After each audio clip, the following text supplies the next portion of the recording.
All right, so it's coming through, but hold on, I don't have the actual mic. My mom's telling me no sound. We got it. We got it. We got it. I didn't have the mic plugged in. That time was on me. That time was not a. Let me get it. I'm like, where's the short mic? There we go. That time was definitely not the live stream or the stream labs. I can't blame them for that one. That one was on me. Grand rising to all, grand rising to all. We got a lot to cover today. I'm excited today. I'm excited today because we got a little bit of everything. We got some manosphere action. We have a lot of political stuff. We got a couple clips from Joe Kent and Tucker Carlson. I'm going to be careful to play a lot of the Tucker Carlson because unfortunately, man, we had a strike, a copyright strike. I don't even know how it came about on the channel from a video like years ago or at least a year ago. I don't even know what it's about. I reached out to the person that did it and yeah, I'm confused on it. Confused on it. So we'll take care of that, but we just got to be a little bit careful when we're showing other people's stuff. And yeah, it didn't even come from like a major, I don't think like a Tucker or anything like that. So it may have been a mistake. It may have been a mistake. But yeah, shout out to all y'all. Grand rising to all. I see we got some great quotes in the building already. Make sure that as you are joining, you're liking. And if you haven't already subscribed, make sure that you subscribe. Let's make sure that we control this algorithm, never letting the algorithm control us. Let's see what we got. We got Big Bro Finn. When you arise in the morning, think of what a precious privilege it is to be alive, to breathe, to think, to love. The Honorable Marcus Aurelius. Always appreciate the Honorable Marcus Aurelius and always appreciate Big Bro Finn. Be kind, be disciplined, show love, treat others as you wish to be treated, act with strength and honor, elevate with purpose. The frequency you're on and the energy you project matter. That is a fact. That is a fact. Matter more than perhaps we acknowledge in a lot of ways. Rise and shine, everybody. What's up, Bubbles? Hope all is well, Bubbles. Let me get this mic in the right place. There we go. Can't be blocking the t-shirt. We're good right here. Shout out to Bubbles in the building. Bubbles and butterflies. You know how we start every show. Shout out to Big Bro Steve. What's up, Big Bro? Hope all is well. No man has ever risen to the stature of spiritual manhood until he has found that it is finer to serve somebody else than it is to serve himself. Wow. Let's read that one again. No man has ever risen to the stature of spiritual manhood until he has found that it is finer to serve somebody else than it is to serve himself. Woodrow Wilson. What a day it would be if our politicians actually embrace this. What a day it would be. And by politicians, we know who we're talking about. We're talking about Trump right now. That's who's leading the charge on making politics what it is today. The selfish nature compared to the selfless nature that it should be, and representing we, the people. But we got to make sure we're holding them accountable. So we'll do our job today. We shall do our job today. As Big Bro Finn said, happy Friday indeed. Don't forget to hit that like button on your way in. Yes, yes, yes. Let's keep it moving. Let's keep it moving. Shout out to Mama Lay in the building. Happy Friday. Love the post, Finn and Steve. Yes, yes, yes. We always love the amazing quotes to start off the day, start off the show. Steve, I realize my sweatshirt has a big peace sign, and around it says, when the power of love overcomes the love of power, the world will see peace. I like that. Let's read that one more time. When the power of love overcomes the love of power, the world will see peace. My girl in the building. Shout out to iRock. Always great to see iRock. iRock is a day one. Good morning. Y'all ready for another great conversation up in here? We ready. We ready. We are definitely ready. Got the audio. Shout out to Bada Bing Bro. I like Bada Bing Bro. All right, we got is that gang Groiper? Is that Groiper gang? I'm looking at the yeah, I think that's hold up. You got a funny. All right. Shout out to Bada Bing Bro in the building. Shout out to Unc in the building. What's good, nephew? Good morning, nephew. And good Grand Rising, Unc. Grand Rising, Unc. Let's keep it moving. Um, All right, so bada bing coming in early with the manosphere. So the manosphere has been highlighted by extremes. I wish they shine a light on David Goggins, Joe Rogan, Jordan Peterson, etc. I got you. I got you. All right, I got you. We're going to talk about it. We're going to talk about the manosphere and how there seems to be just more of a response to, like Bada Bing Bro said, to the extreme examples, not even realizing or taking accountability to how the manosphere even became such a popular thing. Right. So we're going to talk about that from toxic masculinity, from happy wife, happy life.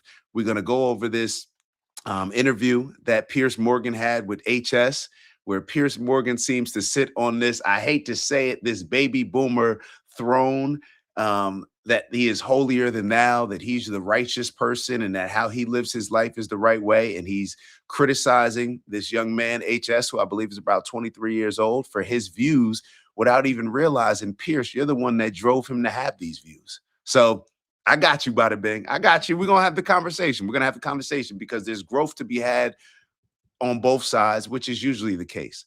So whether it's the manosphere versus Piers Morgan, whether it's Democrat versus Republican, because we're also going to take a look at a section of George Washington's farewell speech in which he warned us against political parties and the dangers of them. So we know we're living in this pendulum swing culture. We're living in this pendulum swing culture that usually has us looking at one side as being like extreme, and then the other side gets more extreme, and that's just how it goes. So we got a lot to unpack there because overall, we just want to move to a better, more balanced place. All right, so a place that makes sense. All right, so let's see. There ought to be a statute of limitations on content that produces a strike. All right, there actually is. So 90 days. So 90 days, and I already reached out to the person, and it's like the person's brand or business has absolutely nothing to do with like anything that, because I can't see the post.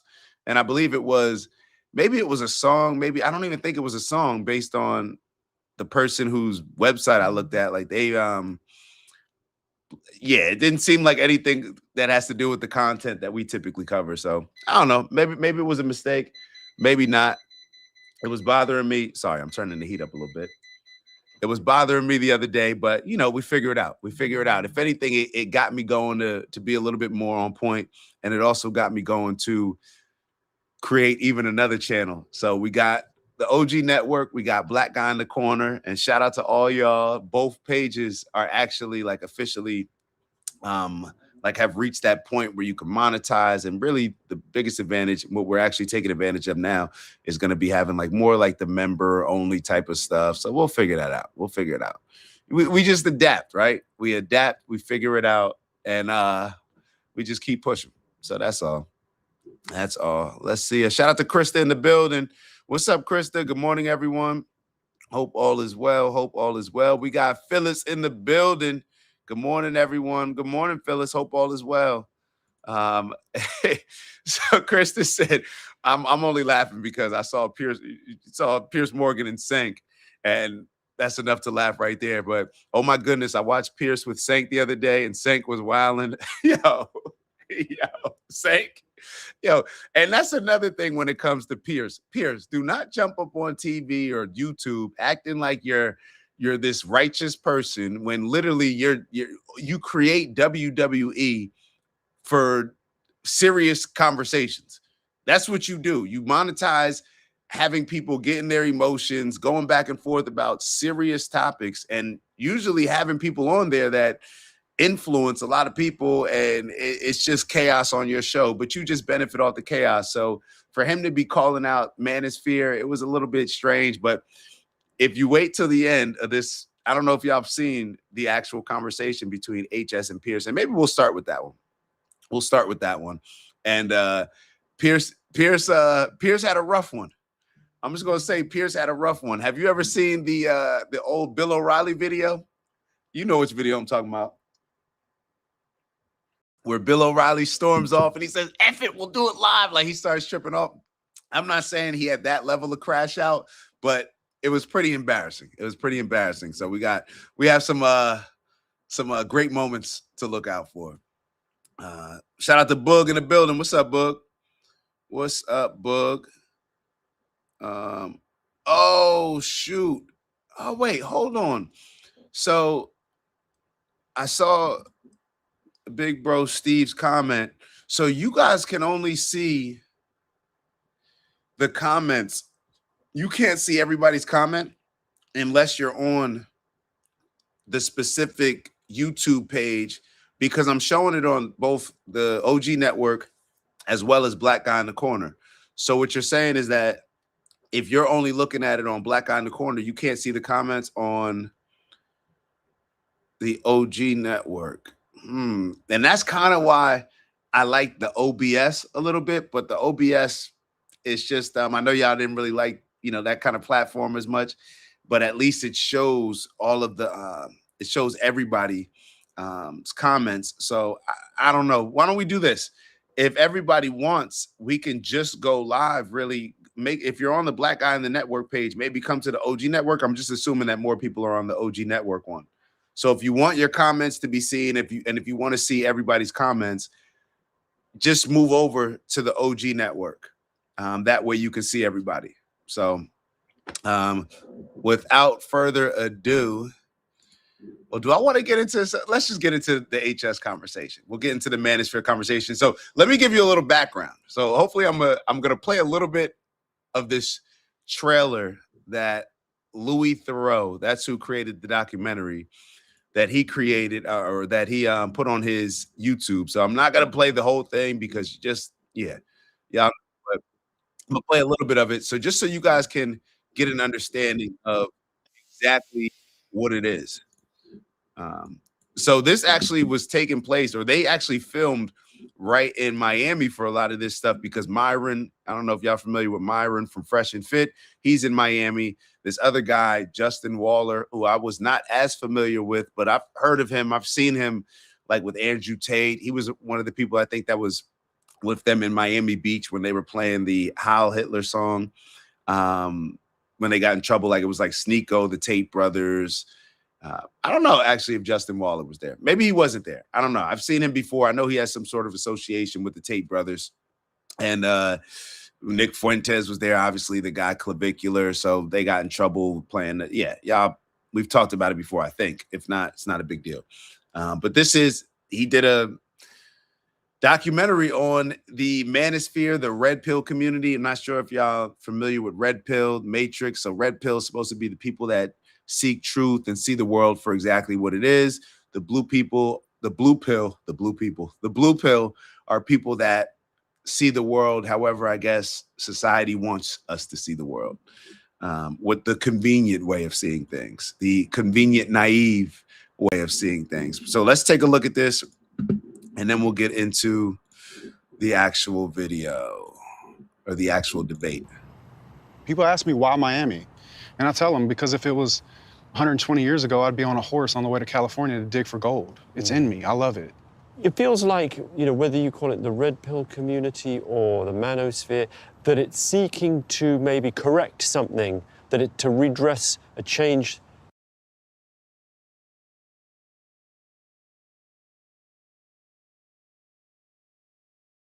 I don't even want to play this one. I see the Netflix thing in the back. I'd rather hold off. Let's just get into the actual debate. So there was a documentary done on the Manosphere, the harms of it. So of course they played a lot of the clips of a lot of these Manosphere people, what they've said in the past on their live streams. Women, should be working. Women shouldn't be working. They should be in the house taking care of kids. HS, this guy that we're getting ready to take a look at, he's more known for, he was like managing, he's like 23 years old, 23, 24 years old. He was managing OnlyFans girls, but made certain comments that he would never like allow his daughter to be an OnlyFans. So Pierce Morgan let's just get into the combo. And then we shall go from there. I don't need to give y'all an update. Y'all know how a lot of these conversations go, or y'all probably know about the Manosphere, some of y'all more than me. So let's get this on the screen and we shall start. I thought it was a very, very fun experience. I've even texted him since saying that, I enjoyed making it. And Of course, he's talking about the documentary, just for context. The backlash I've received from it, I also enjoy that as well, because I've got, you know, I can just rage bait people in my DMs, which I enjoy doing anyway. I mean, look, as I was saying to you when we tried to start this, what you want to do with your life is entirely down to you. It's no impact on me whatsoever. The only interest I would have, a bit like Louis Theroux, is the influence that you wield over young men. And when I was watching the Netflix show, I was just curious what you want that influence to be. Right? Because your mother's in the show, and we'll come to quite an amusing clip where she talks about me, actually. She doesn't want you to do this interview, I think, was the bottom line. So you're defying your mother again, and we'll come to that. But your mother's, you know, I was watching her, and I was watching you interact with them. I actually knew your father a bit back in the 90s. Victor Abugu, who was an England rugby player. Met him a few times, liked him.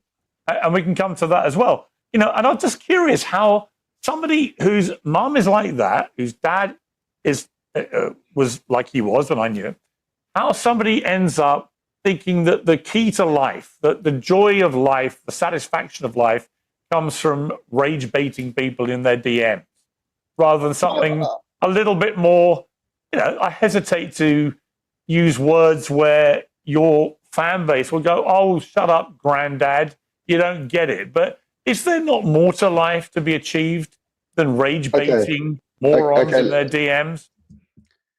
This is what we see a lot in society. And let me put out this disclaimer. I'm not talking about my parents. Not. Seriously. When it comes to the baby boomers, there seems to be this look at life where we do things the right way. And this young generation, you know, they're just, you know, out of control or whatever. Maybe it's 2 generations away. I don't know what it is. Piers Morgan is talking to a 23-year-old and wagging his finger at him for saying, like, there's more to life than rage baiting people in your DMs. Piers Morgan, your entire platform is about rage debating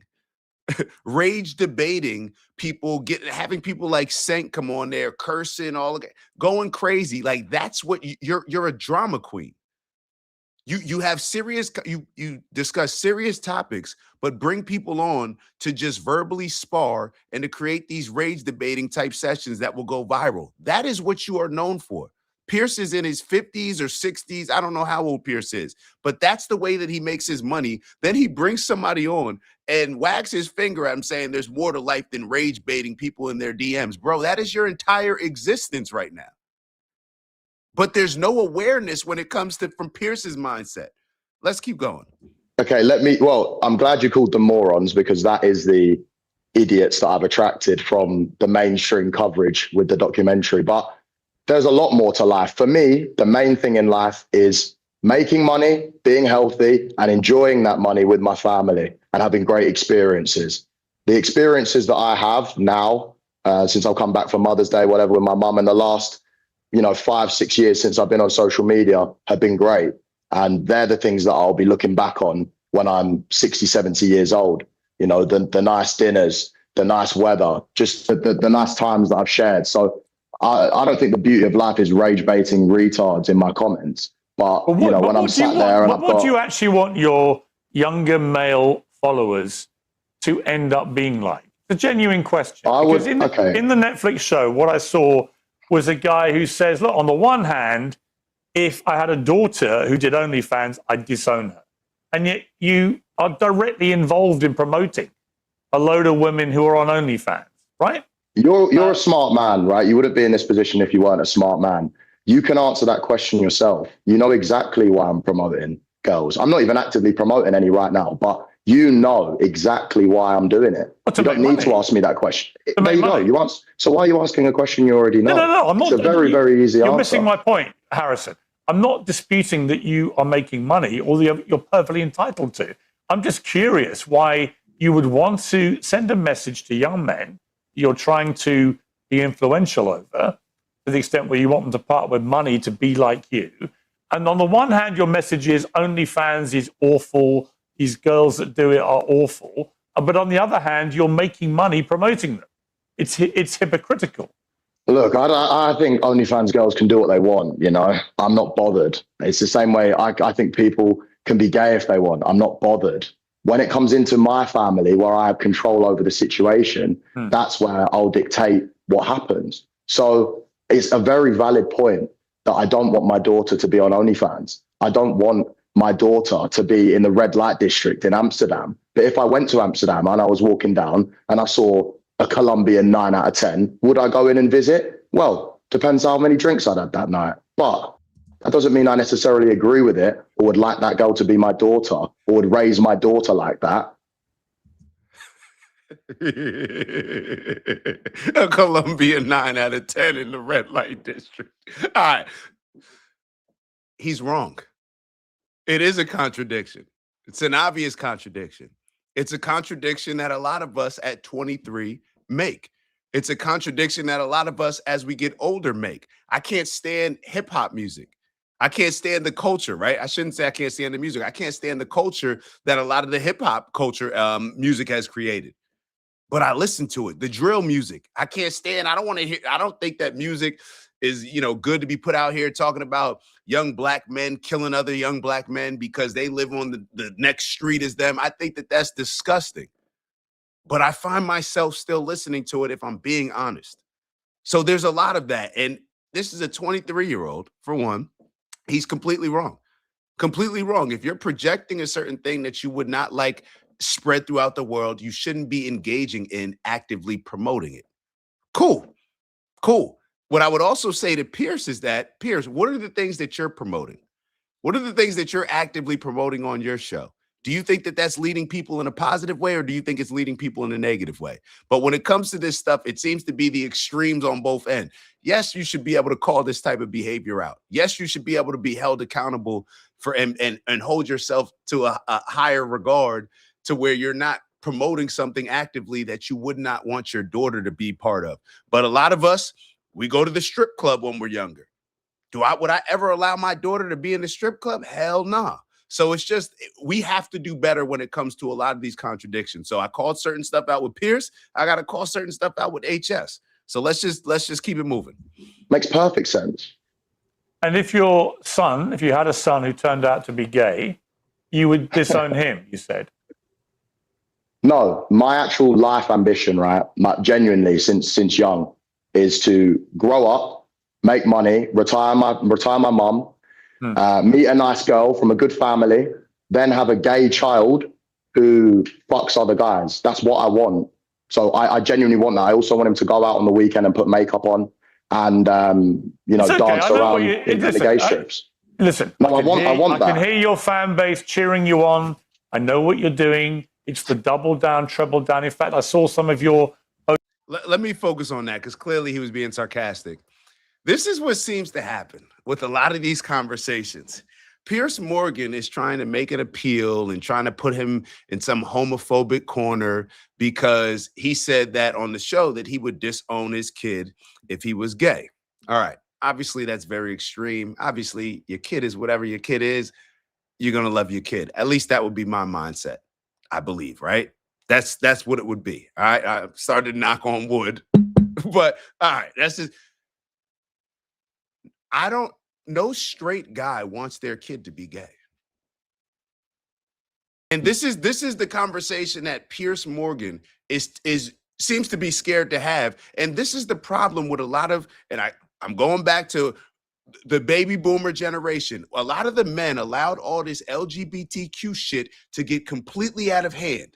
Allowed all this stuff to be pushed on our kids to the point where it's like, damn, this is too much. It's one thing to accept certain people and want people to be treated fairly as everybody else and judge for the content of their character, right? Not because they choose to like a certain, sexual preference or they believe that they're, a different gender or whatever else.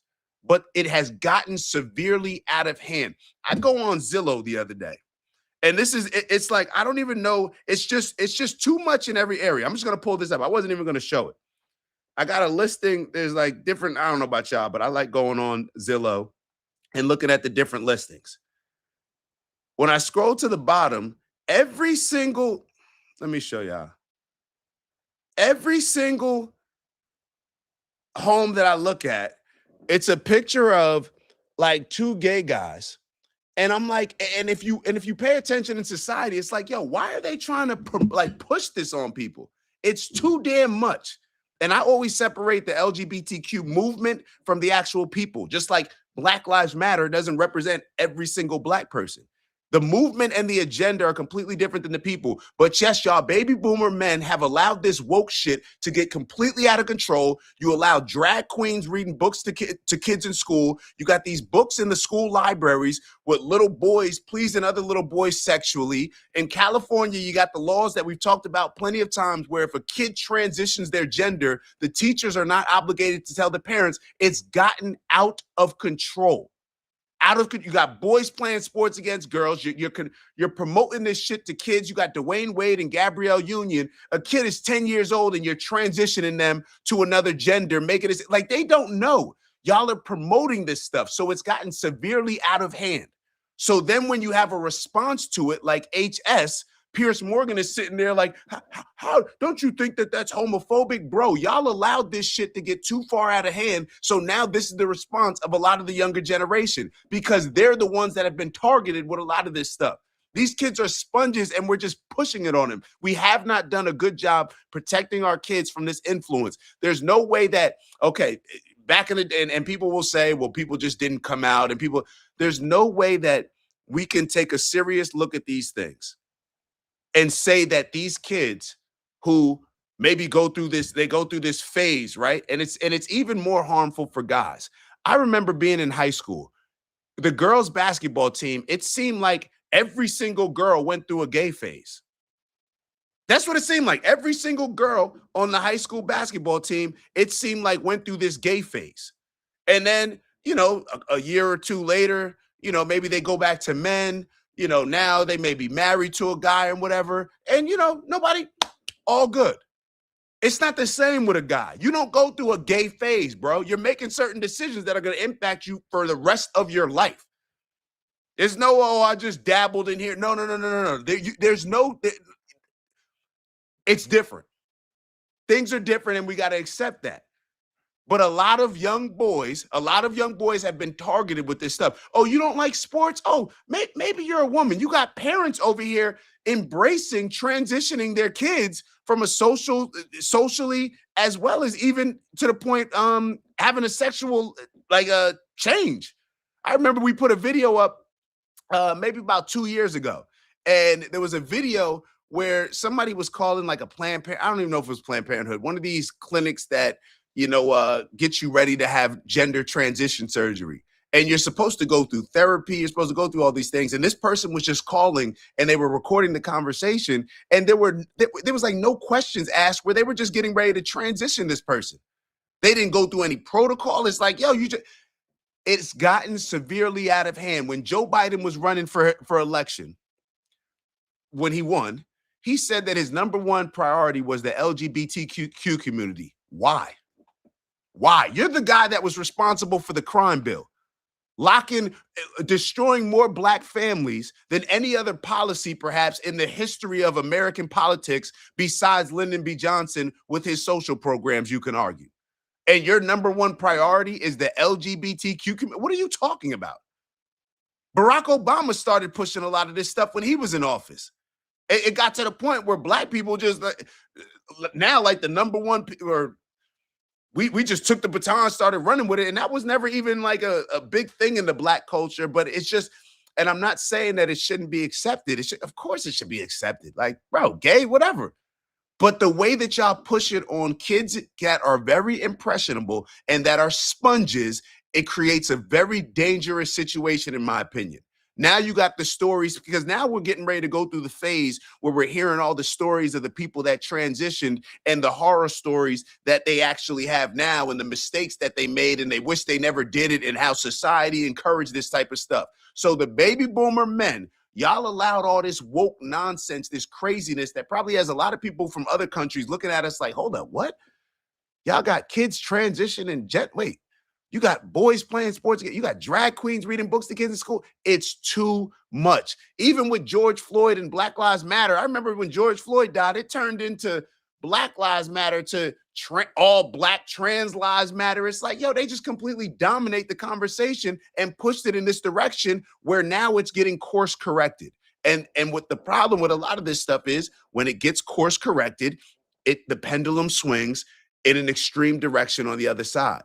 But this is where you would expect, if you're going to expect balance, who are you going to expect it from? The adults, the ones who are 50, 60 years old, who see the pendulum swing in an extreme opposite way? Or are you going to expect the 23-year-old who's been targeted by a lot of this stuff and is pissed off with it? Is pissed off with their dad behaving like Pierce? Let's keep going. Let's keep going. I think y'all understand what I'm saying. Post on social media before you did this interview, I'm going to own everything. I'm going to double down. I'm going to play that game. Fuentes did that a bit with me. And you know what I think? Do you know what, bro? There's not a game. By the way, I'm not your bro, Harrison. Call me Piers. I'll call you What, you don't want to be my bro? I don't really want to be your bro, mainly because I have two bros of my own. One of whom was an army colonel, and one of whom is an excellent man as well. However, let me just ask you what you said in the documentary. You clearly actually would, by your own admission, disown a son who said they were gay. And yet your mother, you said, hates people that are racist, sexist, homophobic, and so on. Why be so brazenly homophobic if your own mother, who you clearly love and respect and care about, if she's so against that, why would you be so happy to be brazenly homophobic? I wouldn't say I'm homophobic. You would disown a child for being gay. That's about as homophobic as it gets. That's your opinion, and in my opinion, that's not homophobic. It's a fact of what homophobia is. Okay. What do you think homophobia is? Bro, keep it moving. I think homophobia would be severely discriminating against gays. And I think that, maybe going around and bullying them or whatever could be considered homophobic. You don't think I don't really care what the definition is. Bullying them because of their sexuality? I'm not bullying them. I'm not bullying my child. By disowning them? It's not bullying. What is it? Definitely not bullying. What would you call it if you disown your own child for being gay? Something they couldn't possibly I'd call it good parenting. That's what I'd call it. I'd call it good parenting. Really? We clearly have different beliefs. I don't care what your belief is. If you grow up, no, we don't actually. We both come from the same belief, which is we were brought up by mothers who did not share this view. So actually, we're very similar. It's just you've taken a weird turn where your mother, who hates homophobia, has got a son who actually thinks it's perfectly okay to say you would disown your own child, your own son, if they said they were gay. No, Pierce. You do not come from the same life. You do not come from the same principles. The difference is Pierce's dad probably came from a generation of men that behaved in a totally different way, right? When you think about toxic masculinity, they probably got that from a lot of our grandparents, like Pierce's dad, right? The dads that probably were in the household, didn't take any lip from mom, did whatever they wanted, maybe had a couple girlfriends on the side down the street, whatever. And then you have the generation after that says, oh, I'll never be treated how my mom allowed my dad to treat me. And then it gets extreme the other way. The dad that wasn't talking, maybe wasn't as loving as. So we understand that it came from a different generation. And then Pierce's generation correctly corrected some of those things, but some of the things just allowed to get totally out of control. So now this generation is course correcting. But of course, some of the things, as they are course corrected with Pierce, have gotten out of control, have been too much. But for Pierce not to show any type of awareness and to try to paint himself in the same, growing up in the same way as HS, no, Pierce, you were not growing up watching TV with all of this gay stuff being promoted and all the LGBTQ stuff. And there's nothing wrong with those things. But why is it being pushed on people? Why? And in a lot of ways, it's being pushed on people in a very sexual way to the point where it's like, yo, none of that stuff should be pushed on these kids at that age. Like no type of sexual behavior should be pushed, but y'all go out of y'all way to push this overly sexual LGBTQ culture on a lot of these kids. So Pierce, you did not have the same upbringing. What Pierce also didn't mention is maybe this also has an impact. He talks about his mother and they had the same upbringing. Pierce, I believe you grew up with your father in the household. He did not grow up with his father in the household. I don't know if that's impacted certain things to where he may lash out a little bit more or be more.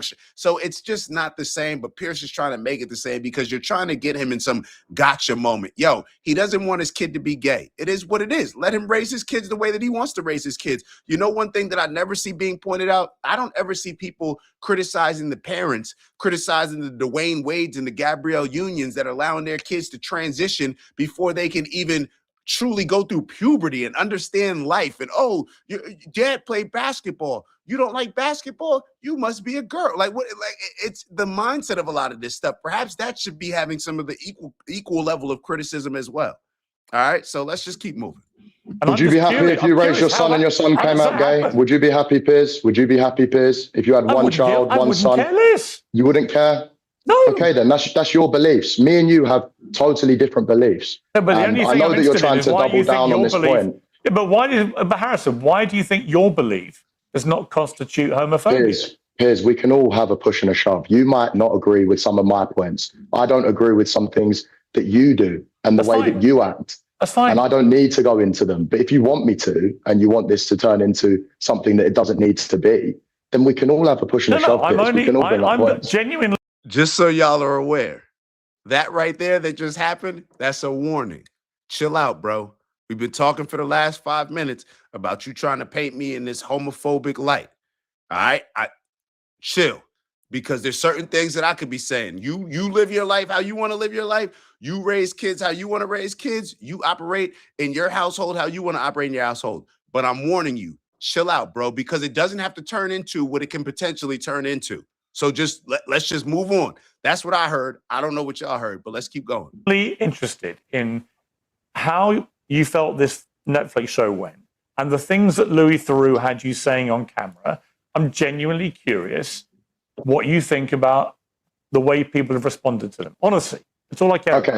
I'm not here to trap you. I'm not here to put words in your mouth. I'm not here to do any of that kind of thing. I'm very aware that your fan base, whatever happens between you and I, it doesn't matter. You will have owned me, killed me, crushed me, destroyed me. Let's just accept that's a given, okay? That is how these interviews always go, whether it's Andrew Tate, Nick Fuentes, whoever. Do you know what I don't like, Piers? Do you know what I don't like? In a minute. It'll be the same thing. So I assume, let me just tell your followers, Harrison at HS Tiki Doki has owned me, beaten me, defeated me. Okay, listen, I respect guys that have their own opinions, right? But I don't really respect you trying to come on and say, oh, I'm homophobic and try and really push that point when I wouldn't say I'm homophobic at all.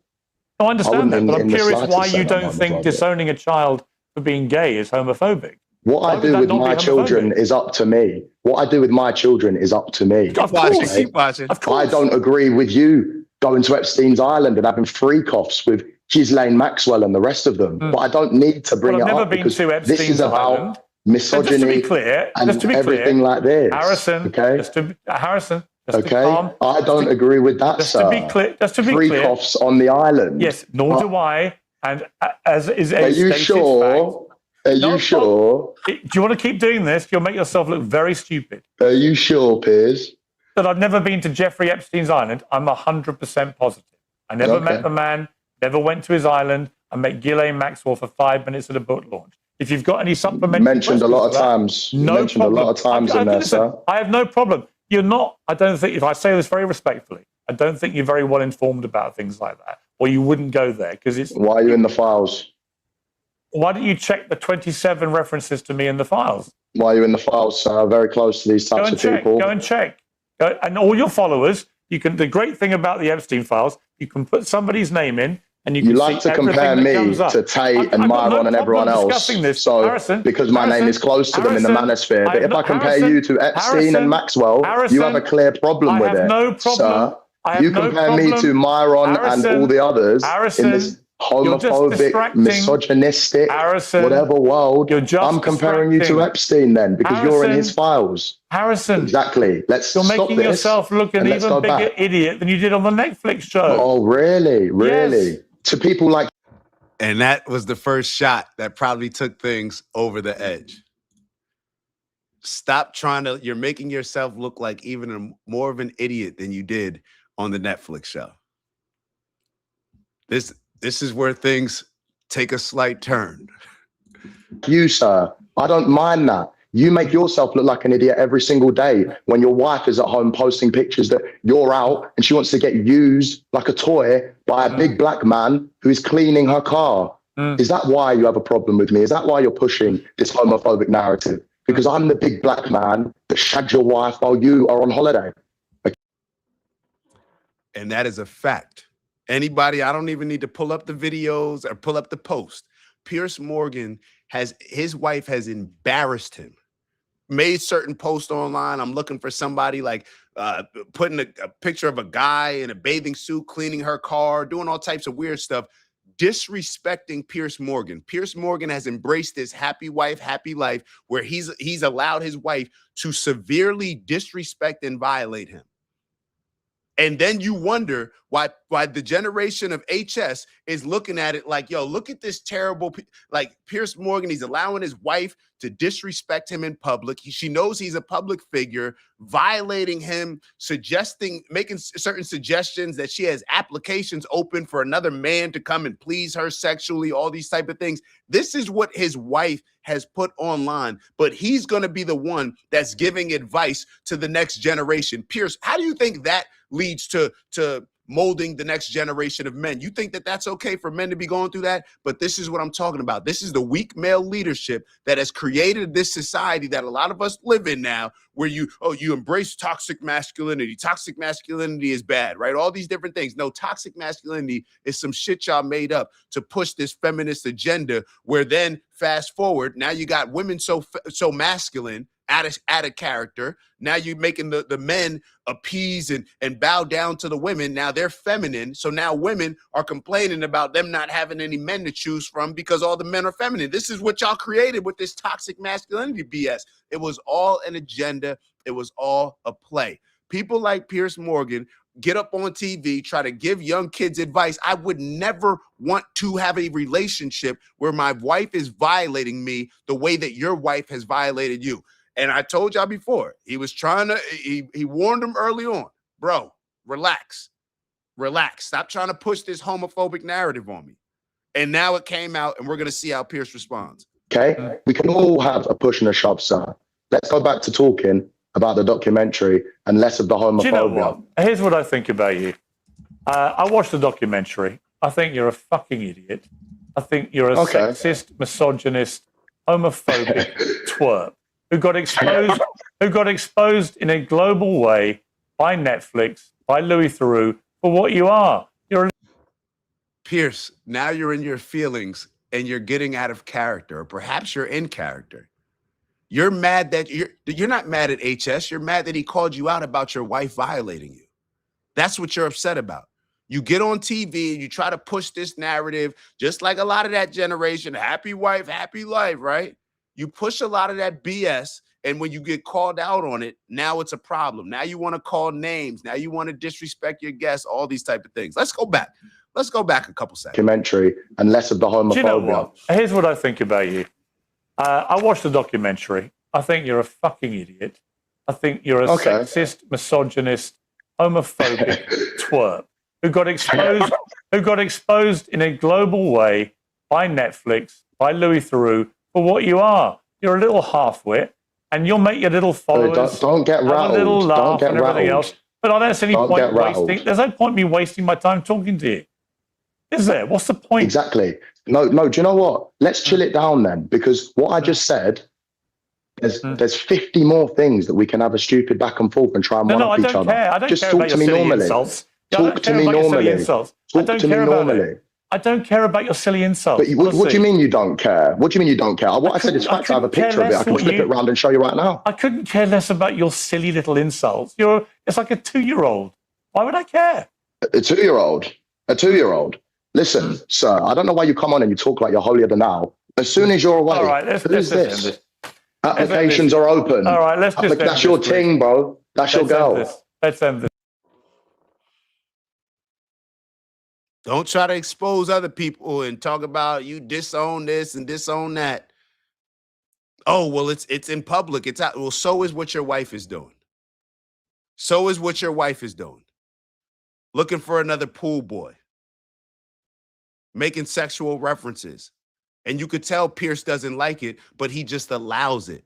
And that's the thing with a lot of this generation that I was talking about. And it's not everybody, of course, but this is what a lot of the male leadership in previous generations have allowed. Just took whatever punishment. Oh, happy wife, happy life. What about you? What about your happiness? Shoot, what about you as a man, bro? You doing all this protecting and providing, bro? You know, what about you? What about your life and what matters to you and standing on certain principles and you leading the household? Clearly, you're not comfortable with what you're promoting, Pierce. Applications are open. All right, let's just end That's your this, ting, bro. This is what created this manosphere. Kids seeing this type of behavior and saying, I will never allow myself to be put in that position. That's your girl. Let's end this, please. Cooked. You know what? I'm not doing this. Sorry, guys. It's pointless.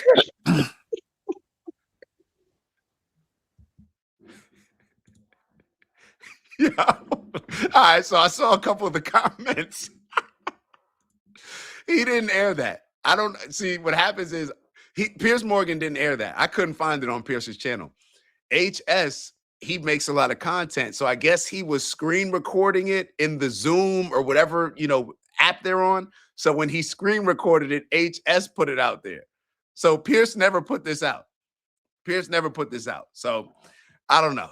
When it comes to all of this stuff, there's a balance. And I think that needs to be the overall goal because stuff does get out of hand with a lot of these young kids and, them getting pushed in one area, no different than I believe that a lot of people were pushed in an LGBTQ area, right? And now you're pushed in the agenda the other way. It's just back and forth, and we see it happen all the time. And this is the extremism that a lot of us have allowed, that a lot of us have led with in various areas of our lives. This is no different than Democrats and Republicans. Meanwhile, people in the middle who are trying to just, make sense of everything, and a lot of people who are in the middle actually vote Democrat, Republican, but get caught up in going with one extreme or the other, rather than saying like, yo, this doesn't make any sense. Can't we come to the ground? Can we come to the table and have some sort of middle ground? That needs to be the energy. We have a society that's built on extremism and polar opposites because in a lot of ways, it allows us to be controlled in an easier way, in my opinion. So we'll kind of touch on this a little bit more as we get into. I don't want to transition, no pun intended. I don't want to transition directly into the George Washington farewell speech, but we got a couple other clips to show y'all before we get into that. All right. Oh man. All right. So somebody said centrism is worse. I don't know what centrism is, but I'm talking about common sense. So common sensism, maybe not centrism. I'm talking about common sense principles. It's perfectly okay to say, hey, I don't want neoconservative wars in other countries with us developing this mindset that we can go conquer whoever we want. But yeah, I also don't want boys playing sports against girls or books in school libraries where they're showing boys and how they please other boys. I don't care what name you put on it. I'm talking about common sense and all these names and labels that we put on stuff. Maybe that's part of the problem. Oh, well, I'm this group, I'm that group, bro. I'm a man at the end of the day. That's the only group that needs to be placed in. And there's certain things that we should be able to agree on from a universal principle standpoint of how to go about things. And men should protect. This is the thing. I never really grew up with, seeing a lot of this stuff. So I'm biased in a lot of ways where gay people were just harassed and stuff like that. Maybe I just didn't feel it. But if I saw somebody gay being harassed, I would say something. I would address that. You know what I mean? If I was in school and I saw somebody getting picked on because of their gay, like as a man, like you do something. That's just bully behavior. You see what I'm saying? Now, that doesn't mean that now it gets to be pushed on everybody the other way. But perhaps, and I'll acknowledge that, perhaps people who, were in the LGBTQ community who felt like they maybe did go through certain processes of being bullied and whatnot. Maybe they felt that and saw it and felt it obviously in different ways than I did or recognized it. So therefore they pushed back and embraced, a more extreme way in the other way, a more extreme direction, a more extreme agenda, pushing things the other way. But we got to have some balance with all this stuff. We got to have some balance with all this stuff. So,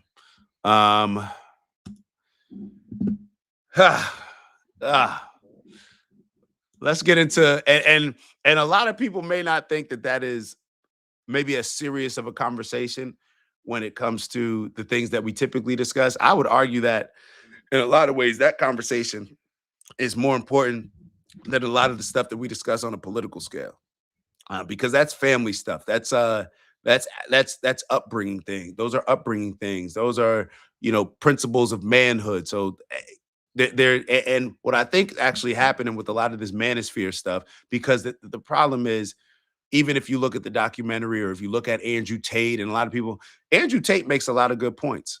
Like I caught on to Andrew Tate very late, I believe. And Andrew Tate makes a lot of, I was watching the things that he was saying. I'm like, oh, he makes good points. But then you realize that in order to get content, they do a lot of the same things that a lot of other people that want to get you to watch them, right? They do extreme things in order to garnish attention and grift, I guess would be the right word, rather than just sticking to the script. Because in a lot of ways, the society that we live in, there's people that can jump on camera and you could just have a more balanced approach to things, a more sensible approach. You're probably not going to go viral. You're probably not going to go viral. There's certain things, if we were having conversations and we're creating content with more just shock value, trying to shock people, doing certain things to intentionally just get people's attention, we may have a bigger audience, but that's not the type of audience or the way that you want to go about getting an audience, in my opinion. What's comfortable for me. To each their own. Everybody do their own thing. Everybody do their own thing. But there's just certain things that you accept, bro. There's just certain things. You don't act like a goofball just to get attention. Like that should be part of the upbringing, part of being a man, bro. You don't need to just do things to just get attention. So, an attention whore. All right. So let's move on. What do we have? Let's get into some of the other goofiness in politics. I don't want to go directly into the Tucker conversation with Joe Kent. There are a couple things that we're going to look at in that video. But first, let's say I want to show y'all this. Speaking of a lot of more liberal, Democrat policies, I came across this post and I could not believe this. And hold on one second.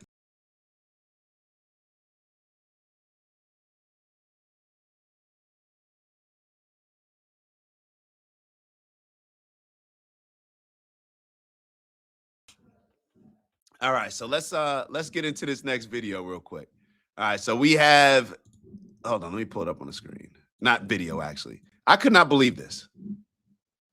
$141,000. $141,852. San Francisco is spending per homeless person on average, which is almost about it. Hold on, it's great. It would almost be the same as the median household income for 2025. California is probably the most liberal state in America. Now, I don't know if this has anything to do with liberal versus conservative. I believe it does. I don't know to what extent, but not even looking at it from that standpoint. This is insane. I don't even know. I was trying to gather my thoughts on a lot of this stuff. I don't even know what the thought process is. Like, I don't know. It's just wild to think that we're living in this type of world. Like, for me, it's like, hold on. The first thing I thought was, where's that money going? And it seems like there's a lot of fraud associated with this. So maybe, Tyler Oliveira or one of these people that exposed like the daycares and he exposed the Somali scams. And he was the one going up in like Muncie and Lakewood, exposing a lot of what he believed to be scams there too. So what he believed to be Somali scams with the daycares, or what he believed to be the Jewish scams with a lot of the Hasidic people in Lakewood and Muncie. I had to rephrase that, right? Because that's what you saw what I did. See, when I said the Somali scams, I didn't make it seem like what he believed. I just said what it was. But then when I said the Jewish regarding the Jewish people and what they're doing in Muncie and Lakewood, what did I say? What he believes. See, that's that protected way of looking at things that we naturally do. And I'm just calling it out when it happened. If I was watching somebody else say it, I would have been calling it out. So I'm gonna call myself out saying it. But hopefully somebody can figure this type of stuff out. This is insane, bro. This is insane. We have to figure out a different way. We have to figure out. I don't know what the answer is to a lot of this stuff. I don't know where this money is going towards. I don't know whether it's going to different food soup kitchens, or I don't know any of this.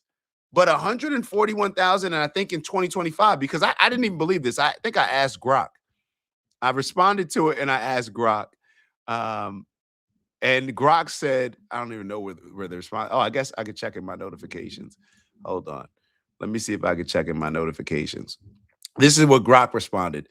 So the 141,852 figure is from 2022 data, where it's currently a different budget. So the mayor recently, so right now it's 102,000 or 120,000. I'm not really sure. So the mayor recently cited that it's 120,000 per person. So that's what it is right now. And the median household income is 140,000. We got to figure this out as a society. I don't even want to. I know I started off saying that California is the most liberal state, but I don't want to make it like a Democrat versus Republican thing. This is just something that should be looked at. I don't know what it is, but it just jumped off the page to me, and I just wanted to share it with y'all. Now let's get into some of these other. We got a couple different posts. We're just going to bounce around. I'm going to show them very quickly, and then we'll get into the longer conversation between Joe Kent and Tucker Carlson. This was an interesting clip of the big homie Donald Trump, y'all president. That's y'all president too. That's y'all president, sharing some wise words, what I believe are wise words. Y'all tell me what y'all think. You tell me what you think. Share this tab instead. Boom. Nancy Pelosi, the speaker? Well, when she first got in and was named speaker, I met her, and I'm very impressed by her. I think she's a very impressive person. I like her a lot.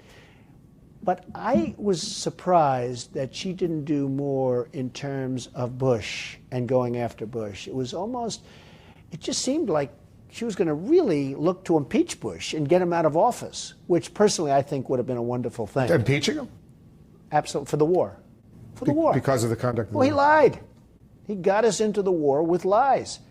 And, I mean, look at the trouble Bill Clinton got into with something that was totally unimportant.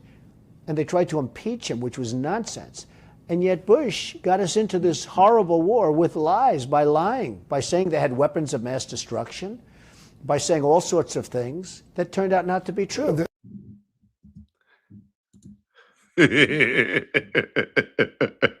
All right, so a few points to unpack there. One, I agree. And I'll tell you exactly what I agree on. It's a bigger sin to the country and more destructive to the country, I should say, perhaps, to lie and get us into a war where we kill 1 million people. We have a bunch of our people killed, talking about the Iraq war. And obviously Bush came in at a different point. He continued it.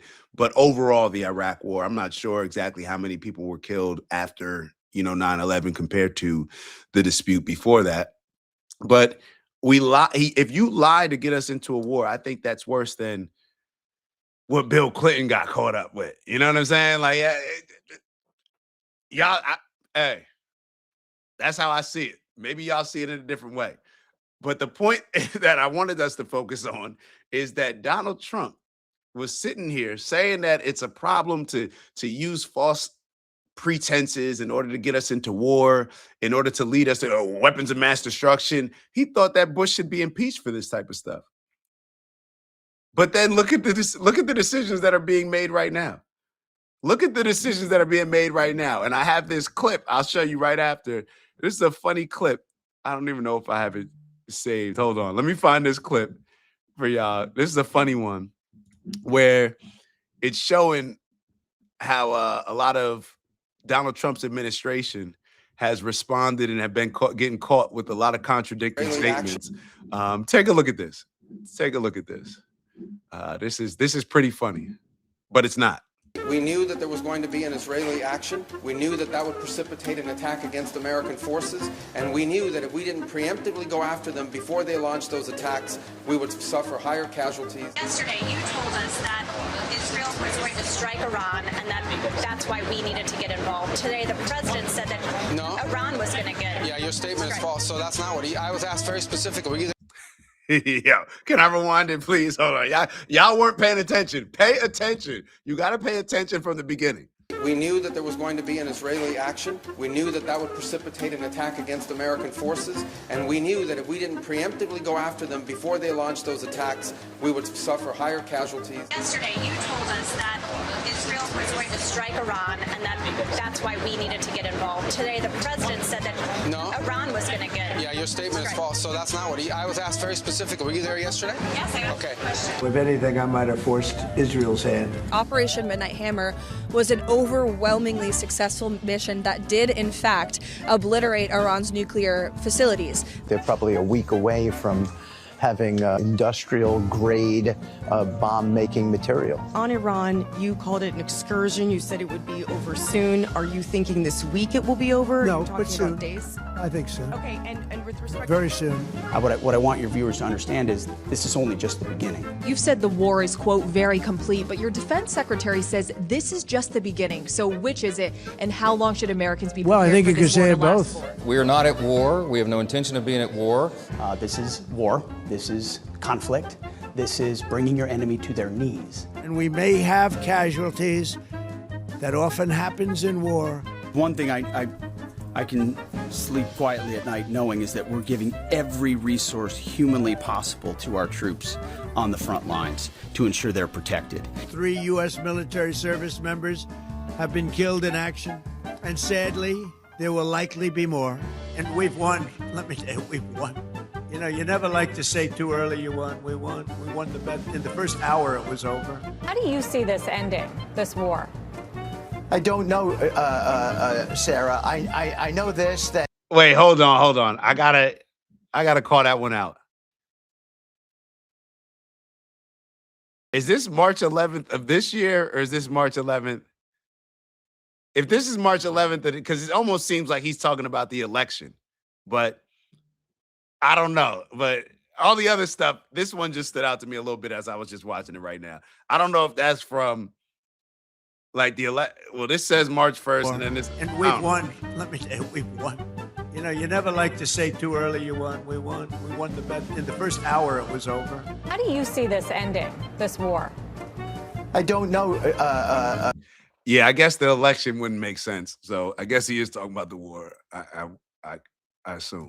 How do you see this ending, this war? I don't know, Sarah. I know this, that President Trump is the wrong guy to go up against. Just a couple laughs. All right, so that was a recent statement Finn said. Oh my God.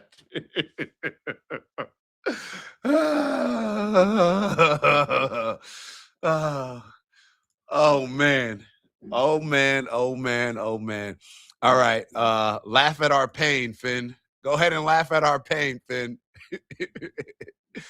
All right, so let's we got a couple more before we get into now we're gonna get into some more serious conversations. I want y'all to take a look at this clip because it seems like Stephen A. Smith is getting ready to run, and well, he's already, let's be honest, he's already making his bid for president. And I want to show y'all this clip of him discussing. When I initially saw it, I was like, yo, I can't stand this. This is just giving house Negro energy. That's what I was thinking. And I used a different word than Negro.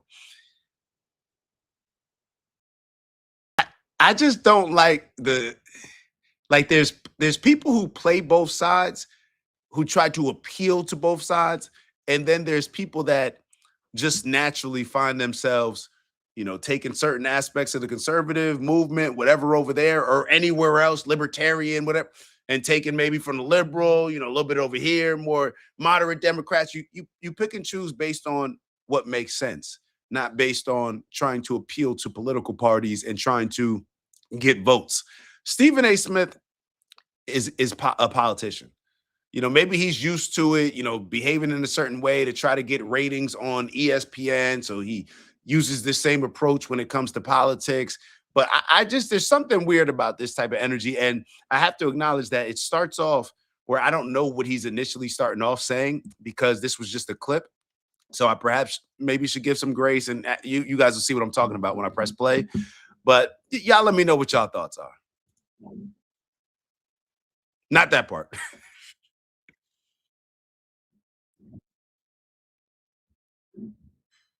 No, now that I actually have it big on the screen, he's saying that he doesn't support that, and he's pointing at the letter. You get what I'm saying? You're trying to appeal to one side. Like, it's just.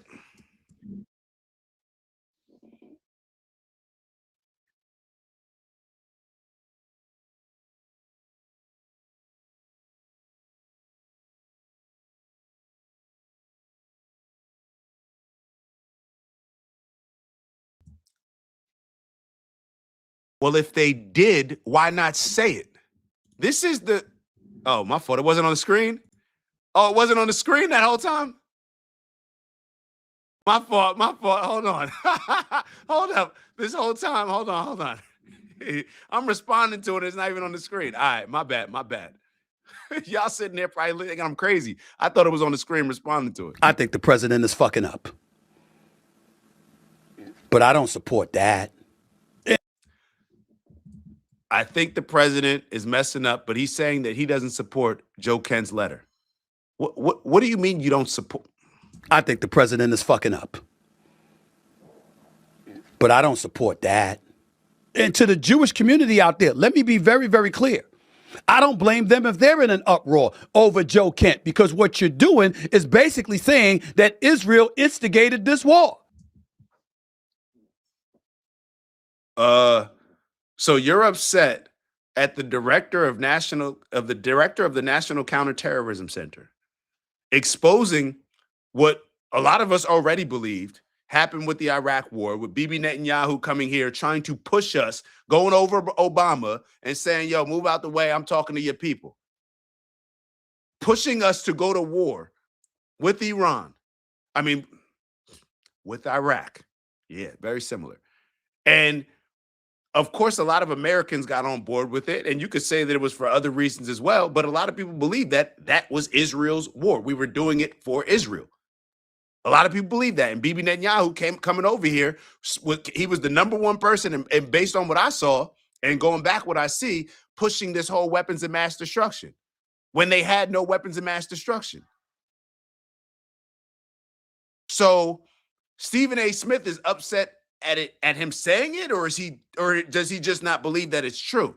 Because right now it seems pretty clear to me that if America doesn't want us to go to war, Americans don't want to be in this war, why are we even going to war with Iran? And who's bullying who? This is supposed to be our best friend, our greatest ally, but they're making certain decisions that are putting our allies at risk. They're bombing energy fields, right? The South Pars, one of the largest energy fields in the world. They're bombing that. And of course, Trump knew, even though he's going to come out and say that he didn't know. Of course he knew. But if you didn't know, it's even worse. That they're making certain decisions that are putting Americans at risk, that are putting our allies at risk, because then Iran, they responded and bombed Qatar. And this is the same thing that, even if we go back to the video that we just saw with Marco Rubio, him saying that we needed to attack Iran because we knew that if somebody got to attack them, then they would attack us, and Israel was getting ready to attack them. So Israel is running this operation. And if they're not telling you certain things, Trump, what does that say about you? What does that say about the country the size of New Jersey, as Bibi Netanyahu always reminds us, that wouldn't even be able to exist or survive or protect themselves without America? making decisions that are putting American lives at risk. But Stephen A. Smith is scared to piss off whoever, operates ESPN. He's scared to say certain things about Israel because Jewish people will get offended. Jewish people, it is what it is. It is what it is. If somebody wants to say something about Black culture, they're not going to decide not to say it because it makes me feel uncomfortable. So what makes Jewish people so special to where somebody can't bring up Israel, which is not even talking about Jewish people? He didn't say Jewish people in that letter, but because Jewish people y'all make the association with Israel. So therefore it's like, you do it to yourself. You do it to yourself. Bibi Netanyahu runs around and makes it, you can't, every Jewish person has a connection to Israel. That's y'all saying that. So if that's the case, then should you not be held responsible for some of the things that Israel's doing? And in Joe Kent's letter, he didn't even do that. He called out Israel. But Stephen A. Smith, he's one of these, this is coonish behavior. I hate to even use that word, but this is coonish behavior, in my opinion. Let's keep going. Well, Benjamin Netanyahu is on the record saying no. Oh, wait, Stephen A. Smith said that Benjamin Netanyahu said that he said no, that he didn't want the war. Bro, they've been waiting for this for 40 years. Go back and now Stephen A. Smith just takes the word of Benjamin Netanyahu? Like, are you dumb? In an uproar over Joe Kent, because what you're doing is basically saying that Israel instigated this war. Well, Benjamin Netanyahu is on the record saying no. And let me be very clear. Stephen A. Smith just said that they instigated it. It's clear they instigated it, and it's clear that they instigated Iraq. Now, whether you believe that they're the sole reason why, that's a different thing. But him saying that, he's saying that Israel instigated the war. Benjamin Netanyahu said they didn't. What do you expect him to say?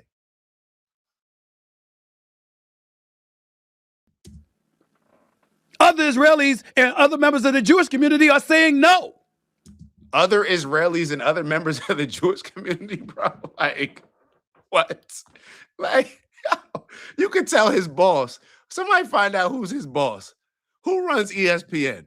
Somebody find out who runs ESPN. And I'd be interested to learn a little bit about that. Because clearly, he's either trying to appease his boss at ESPN. Now, even though this is his show, or this is the Sirius XM show, see who runs Sirius XM. Clearly, he's trying to step up and say, well, yeah, we shouldn't be, this is anti-Semitism. Bro, if you call a spade, it's a country. You're criticizing a country, not a religion. Criticizing Iran is not criticizing all Muslims, is it? And a statement like that by Joe Kent could easily be used as an excuse for individuals out there to engage in anti-Semitism, which is fomented and grown, and we all need to speak out against that. You speak out against what you want to speak out against. That's the point of all this. This is why I always call for Jewish people to say something. Because all these things that are occurring right now, when we look at what Israel did to Palestine, us getting involved in this war with Iran that we don't want to get involved with, looking back at Bibi Netanyahu pushing us to get involved in the war with Iraq, and them trying to associate Jews with Israel, people commenting don't associate. Bro, that's what Benjamin Netanyahu and Israel does. Trying to make that association. It's like what we talk about all the time. It's like, bro, they doing dirt on your name. Like, yo, they up here doing stuff in the name of Jesus and Christianity. Y'all Christians, y'all go address that because they're doing it in your name. And if you allow them to do it in your name, then what does that say about you? So you go address that. When people do dirt in your name and you allow them to do dirt in your name, who's has the responsibility of saying, hey, this ain't, I don't rock with this. They're saying it. I just got into a back and forth on Facebook with somebody who's an American who got upset because I said that. And I told y'all about this conversation and I just followed up with them. Conversation a couple weeks ago. Y'all know I was going to say I'm petty, but I just like to follow up on conversations. So a couple weeks ago, when I put up that post saying that I don't even think Iran would be an enemy to us if it wasn't for Israel. If it wasn't for our relationship, special relationship with Israel, I don't even think Iran would be, as relevant to us. It wouldn't be an enemy to us. We wouldn't see them as an enemy. Those are my thoughts. And the conversation ended up with him calling me an anti-Semite. And I'm like, bro, what? And him saying that he's an American. He's not even Israeli, but he's telling me that all Jewish people if you're talking about Israel, you're talking about Jewish people. Bro, that's the energy that y'all put out. So you got to deal with that. Another poll I personally did on X. Again, over 15,000 responses. I asked the question, did the U.S. enter this war on its own terms or because of allies? On my X platform, Stephen A. Smith, 75% said the war is being influenced by Israel.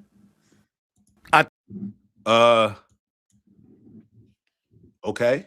So with you giving all this energy that you giving out, trying to cape for Israel, trying to cape for anti-Semitism and all this other stuff, your followers still said that 75% believe that this war was influenced by Israel. So who's out of touch, Stephen A? We gotta. This is the problem, bro. There's too much of this cooning energy, and people can't just call a spade across the board with a lot of this stuff. We just tiptoe around certain topics, and it ends up putting us in very dangerous positions, like perhaps the one that we're in right now, that could potentially lead to what? I don't know where it could lead to. A year ago, when they bombed the nuclear facility, said, "Oh, we wiped them out. We're good." People were saying, "See, it was a quick little action. Nothing ended up happening." Yeah, now look at how things are escalating, and look at who's doing the escalation in a lot of these areas. Because based on the things that I was hearing, Trump didn't want to bomb their energy sources because he didn't want to create problems for other allies in the region and create an issue with the economy across the world. Because now when you're impacting where you got 20% of the world where they get their oil from, now you're impacting other countries that have nothing to do with this conflict. So let's keep it moving, because we got a few other of these videos to show y'all on this topic. So I want to play.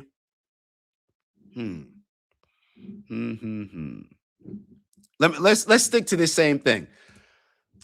So this is John Bolton. I don't really know much about him. I believe he had some associations with Trump, if I'm not mistaken. Listen, just listen to this, and then I promise 2 more clips, and then we're going to get into the Joe Kent. And where he argued that he believed Israel pulled. He just did an interview with Tucker Carlson. They're talking about Joe Kent. Where he argued that he believed Israel pulled the United States into this war. This is what Joe Kent had to say. So the imminent threat that the Secretary of State is describing is not from Iran, it's from Israel. Exactly. And I think this speaks to the broader issue.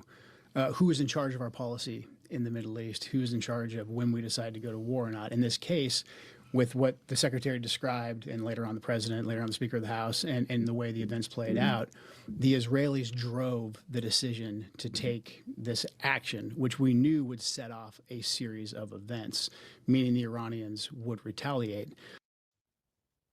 The president has said publicly that that's not true. Israel did not force the United States' hand here. But what did you hear in that answer there?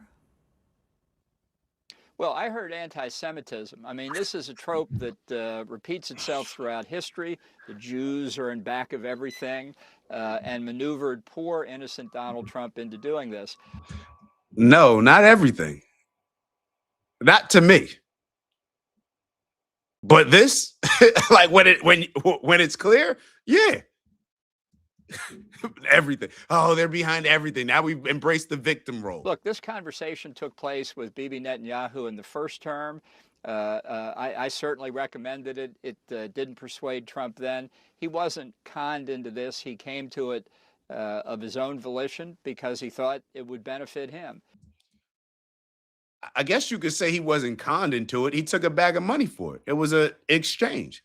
You take $300 million from the Jewish lobby, the pro-Israeli Zionist lobby. What do you think you're going to get? This is something that I slipped up. I was not even aware of all this money compared to that that he took the second time compared to him standing on what he was standing on the first time he ran. And he didn't embrace taking a lot of that big, lobby money. This is not conned into. Trump knows exactly what he's doing. And the problem that I have with Joe Kent's interview is that Joe Kent makes it seem like Donald Trump got conned into this. Like, bro, you're just scared to say that Donald Trump is making this decision because Donald Trump wants to make this decision. You're just scared to call out Trump, so you'll make it seem like, oh, he was fed misinformation, bro. First off, that's your job as a president, as a leader, to make sure that you're getting all the information. And Joe Kent, isn't it your job to make sure that he's getting the right information? So I didn't like that aspect of the interview with Tucker. And I didn't like that aspect of the letter, that he only put the blame on misinformation. Everything that he's saying may be true. I believe that he was fed misinformation. I believe that he was, fed, that he was pushed and bullied into this by a lot of Zionists. However, it's his responsibility to not be fed misinformation, and it's your responsibility to make sure that he's getting the right information as the director of national counterterrorism. It's not turning out so well for him because of many mistakes he's made. But this idea that somehow you can blame it on Israel, I think is not it really enters into the political debate something that's very troubling in American politics if we're going down this anti-Semitic road.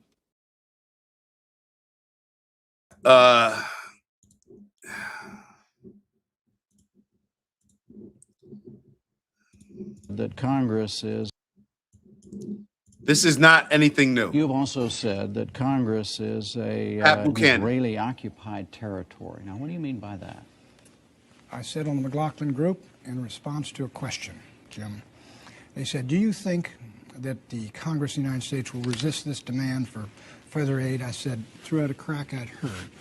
I said, no, the Congress of the United States is Israeli-occupied territory. What I meant by that is the most powerful lobby in Washington, which Congress can't stand up to, one of the most powerful, is certainly the pro-Israeli lobby. It has gotten its way in this town year in and year out.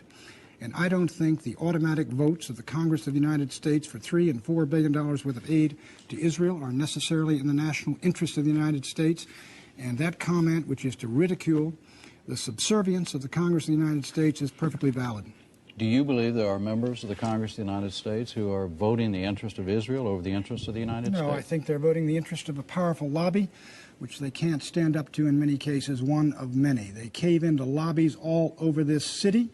I think the Congress of the United States, where it's got brave men on both sides, is an institutional coward, and that when a powerful lobby can influence or defeat them back at home and they can't get much support on the other side for a vote, many of them who will even tell you privately, I can't stand up to that kind of heat, they will vote for it. I like how he presented it. And I think what's missed with a lot of this conversation, like instead of Stephen A. Smith feeling like he has to cape for anti-Semitism and Jewish people and stand up against that, perhaps the conversation should just be based on, yes, Israel has occupied our Congress. Yes, Israel's lobby is overwhelmingly influencing the decisions of our politicians. And you know the worst part of that? You know who should take the blame and the most heat from that? Our politicians. That's what a lobby is supposed to do. You spend money in order to influence politicians. It's America's fault for allowing it. It's America's fault for perhaps not forcing these Israeli lobbies like AIPAC to register as a foreign agent. That's on America. So what ends up happening is, yes, we do take our we take a lot of our anger out on a lot of Jewish people, on Israel. You can call those things out. Call those things out. Israel is doing those things.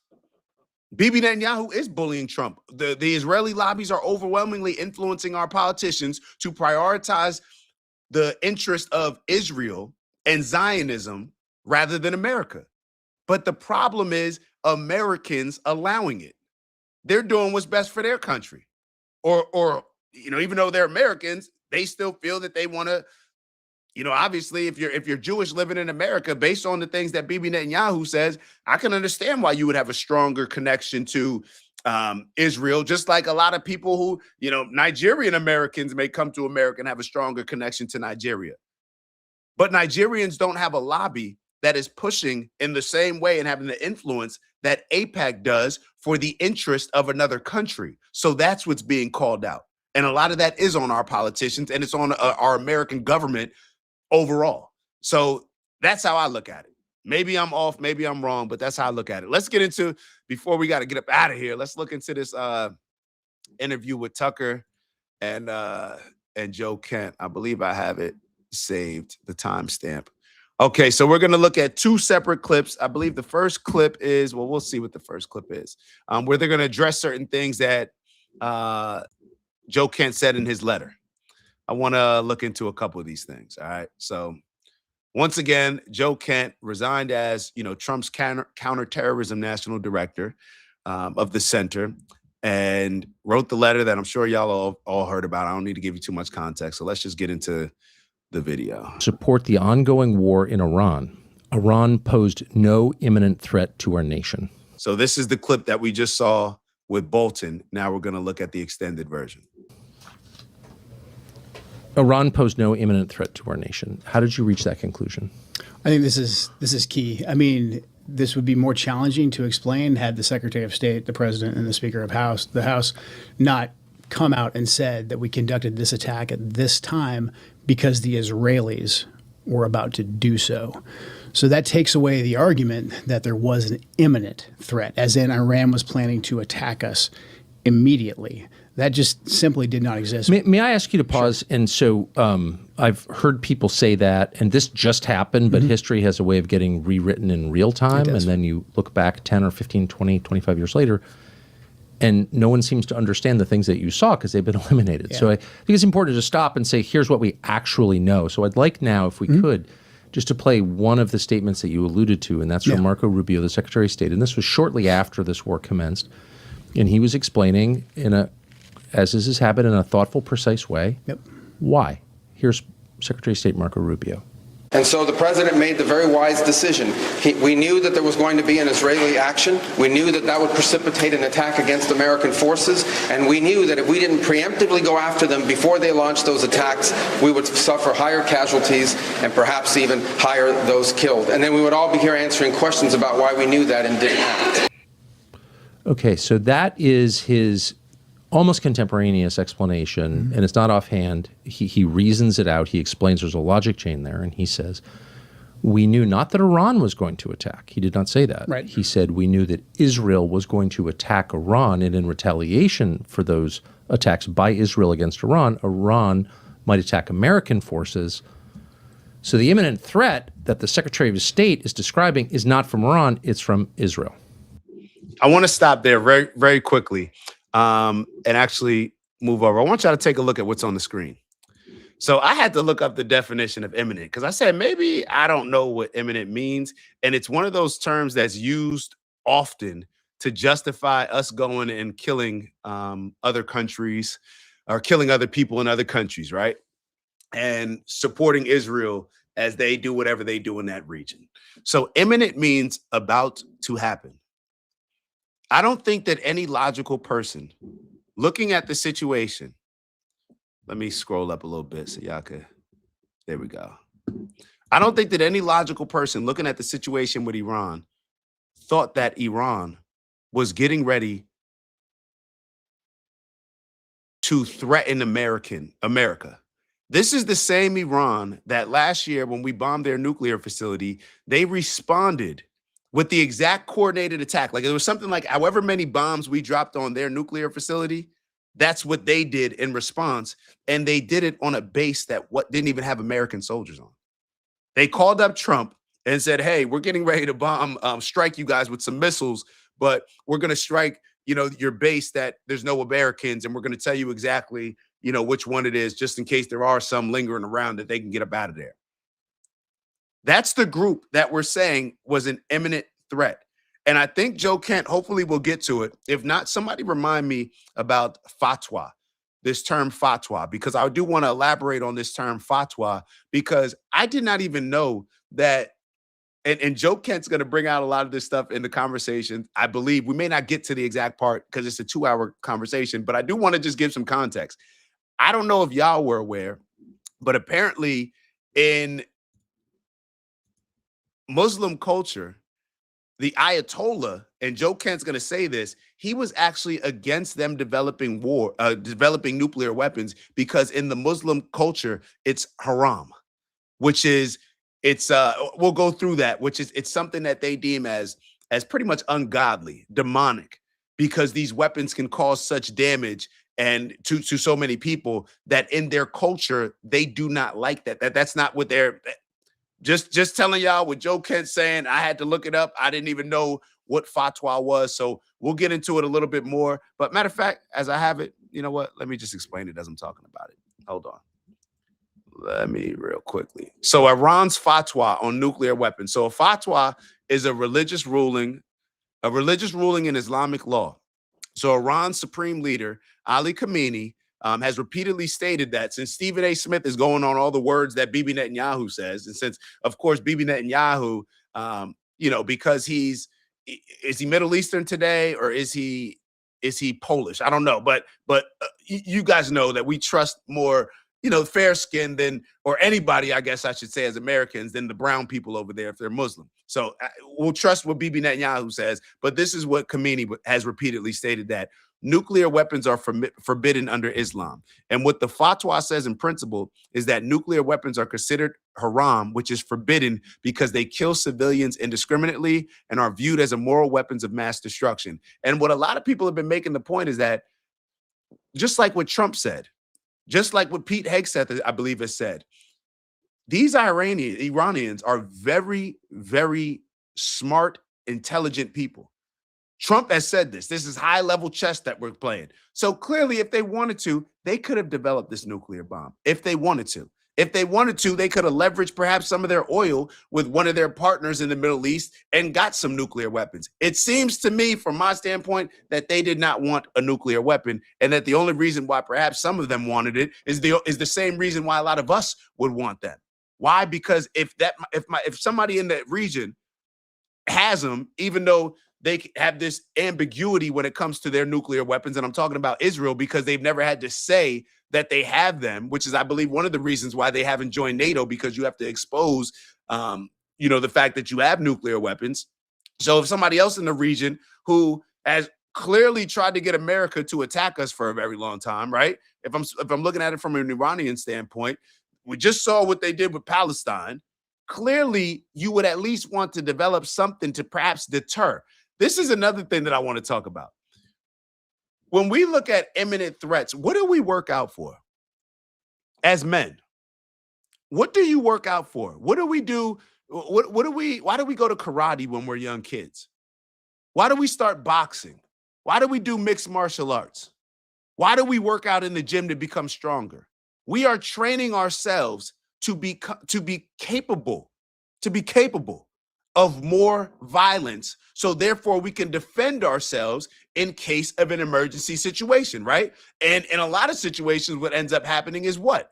The more capable you are, the more you take care of your body, the stronger you appeal, the more confident you are, you give off a certain type of energy where you can defend yourself, you will actually avoid a lot of situations compared to what a weaker person, feeble person, or the perception of that person may have to interact, may have to defend themselves from. So from this standpoint, it's almost, and I went down a whole different path. I did a video of I don't even want to get into it. Like I was referencing police and all this other stuff. There's nothing, me wanting to strengthen myself in order to defend myself does not mean that I'm a threat. And I think for a very long time, we've allowed this term imminent threat to be used as a justification for a lot of Americans to be complicit in us killing a whole lot of people around the world, and us just justifying it to go along with all the propaganda that we've all been absorbing as we're growing up. And we've been complicit in a lot of these evil things when these people, in my opinion, pose no imminent threat. But that's just the world that we live in. Let's keep going. My fault for the long tangent. Exactly. And I think this speaks to the broader. Let me go back a couple seconds. For those attacks by Israel against Iran, Iran might attack American forces So the imminent threat that the Secretary of State is describing is not from Iran, it's from Israel. Exactly. And I think this speaks to the broader issue.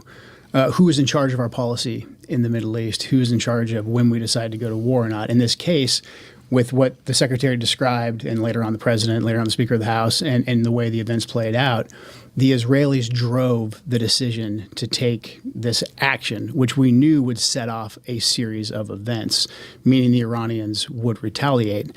Now, I think there's a potential there where we could have done several different things. We could have simply said to the Israelis, no, you will not.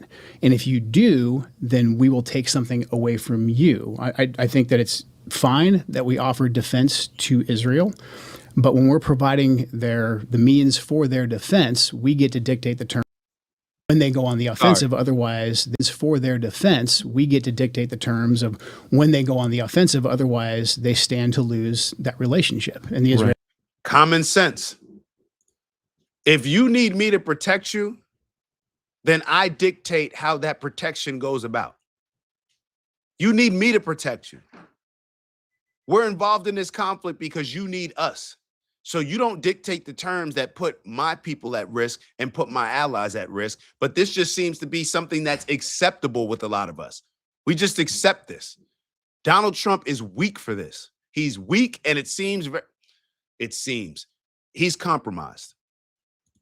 The Israelis felt emboldened that no matter what they did, no matter what situation they put us in, that they could go ahead and take this action, and we would just have to react. And so that speaks to that relationship. But also, it just shows that there was a lobby pushing for us to go to war. I know we'll get into that later on in the statement, but we had a real potential, I think, knowing what we know of the Iranians and how they react, and in particular, how they react to President Trump's leadership. The Iranians, under President Trump's leadership, especially in his second term, they have shown that they take a very calculated approach to the escalation ladder. For instance, in the lead up to the 12-day war before Midnight Hammer, the Iranians didn't attack us. They were engaged in negotiations with us. When President Trump came back into office, they stopped their proxies who were attacking us under the Biden administration because they knew Biden was weak. They stopped their proxies from attacking us as well. So they knew President Trump was someone who wanted to negotiate, but more importantly, they knew that President Trump was not someone to mess with because he killed Qasem Soleimani. He killed Abu Mahdi Mohandas. He had defeated ISIS. They knew that President Trump was a man of action. He is militarily strong.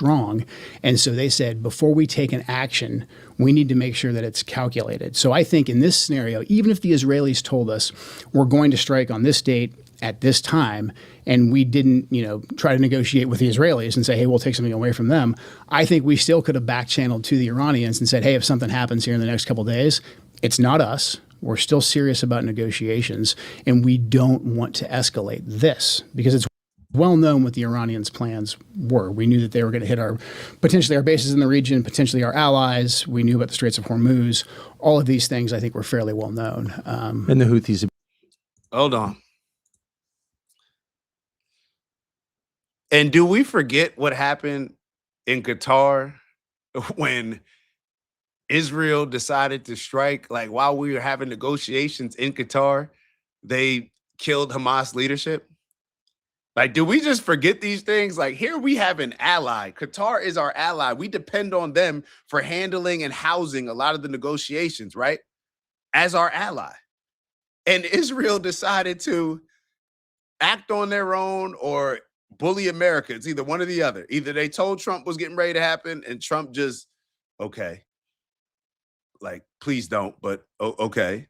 Or they just did it on their own and they just had a strike that ended up, obviously there were other injuries, casualties. I believe there were other casualties in that situation where they took out the Hamas leadership in the middle of the negotiations. So now you fast forward to this situation, listen to Marco Rubio, he's saying that the exact same play is getting ready to happen again. So why be surprised? If I was Iran, I'd almost be sitting here expecting it. This is why when the Iranian foreign minister comes out and says, like, what's the point of discussing a ceasefire? Look what happens during ceasefires. Go back even earlier. Remember when Trump negotiated the first, one of the early ceasefires with Hamas and Israel. And I remember he I'm almost, maybe I'm not getting the story correct, but I believe that this happened. Like, it's like before he went to bed, he put out something on Truth Social bragging about the ceasefire that he put together. And then before he woke up the next day, Israel was already striking, saying, oh yeah, they attacked us. So and Trump got upset and he got on TV and he said, they both don't know what the F they're doing. We all saw that and we knew exactly what was going on. We knew Donald Trump was talking about Israel, but he just couldn't point at Israel. You know, he couldn't point at, you know, it's like, well, I can't address, you know, the bully directly. So I'm just going to say all of y'all like, yo, man, they don't know what they doing. No, address who it is that you're actually talking to. That's like a teacher. I used this example the other day, like a teacher coming in the classroom and you see the big bully or a kid seeing the big bully or whoever, you see a big bully picking on somebody and the kid picking on them, they don't even realize, like they thought that they were just talking. The big bully sneaks them, whatever. And the teacher comes in and you yelling at both kids. Come on, bro. You saw what just happened. You saw what just happened. Why are you yelling at both of them? So I don't know. Oh man. My man. All right, shout out to Big Bro Finn in Qatar. Don't say Cutter like Ted Cruz. All right, so let's move on. I want to move on to this other part of this interview, another clip where they're kind of discussing the same thing, but I just want to highlight this part of the conversation and get your thoughts on it. Let me pull this up on the screen. Imminent threat. Now, the president has said many times to many people, including the public, Iran can't have a nuclear weapon. Mm-hmm. I'm sure he must have said that to you. You don't have to say it, but he said it to everybody. Is that fair? Yeah, that's fair. Yeah. They can't have a nuke. Whenever asked, we say, let's just start here. They can't have a nuke. Mm-hmm. Okay, got it. Everyone agreed with that conceptually. Was Iran on the verge of getting a nuclear weapon? No, they weren't, 3 weeks ago when this started, and they weren't in June either. I mean, the Iranians have had a religious ruling, a fatwa, against actually developing a nuclear weapon since 2004. That's been in place since 2004. That's available in the public sphere. But then also we had no intelligence to indicate that fatwa was being disobeyed or it was on the cusp of being lifted. The Iranian strategy, it's actually pretty pragmatic. The Iranians are obviously aware of what's taking place in their region. And their strategy was to not completely abandon their nuclear program because they saw what happened to Muammar Gaddafi in Libya when he said, hey, I've got no more nukes. I'll do what you say. I'll give up my nukes. And we gave him the Nobel Peace Prize? Yeah, we regime changed him and he was executed by his own people in the most horrific way. Oh, sodomized by a bayonet. Right. Okay.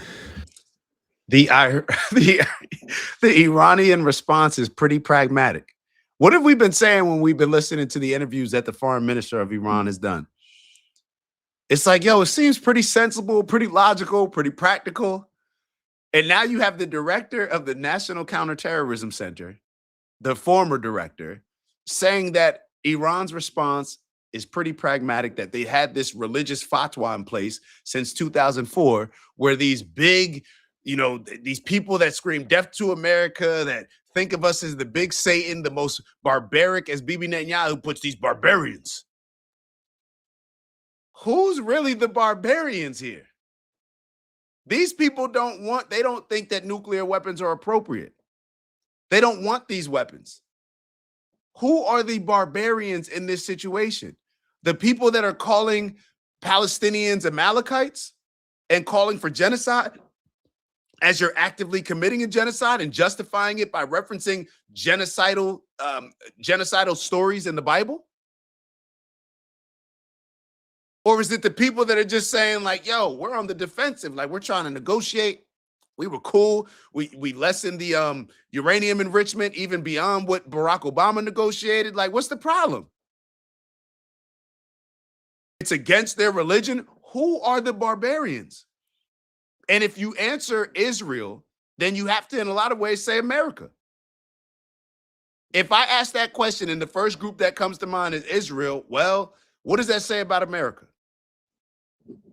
So that's the lesson I think that the entire region took from that when Hillary Clinton. Unfortunately, that is what the neocon, neoliberal warmongers That's the lesson that they showed everyone in the region. And then conversely, the Iranians also knew that if they came out and said, okay, we've got a nuke, whether they were bluffing or not, Saddam Hussein, Iraq right next door. So they kind of had he this, hung, I think. He was hung by his own people, after a bloody, war that's still essentially going on inside of Iraq. So the Iranians' position, when viewed from the lens of the region, was actually fairly pragmatic. They were preventing, themselves from developing a bomb, but they still wanted the ability. They wanted the ability to enrich. They wanted the ability to have some components so that they weren't completely stripped of it. And when we always assessed that they were either several months or a year, 2 years away from actually being able to develop a nuclear weapon. And that's not because the Iranians are stupid people. I think we can tell right now that the Iranians are anything but stupid. They had the ability, I think, that the brain power to actually develop one, or they could have simply traded a ton of oil with Pakistan or with someone else to actually get a nuclear weapon. They were not doing that. We had no intelligence to indicate that they were.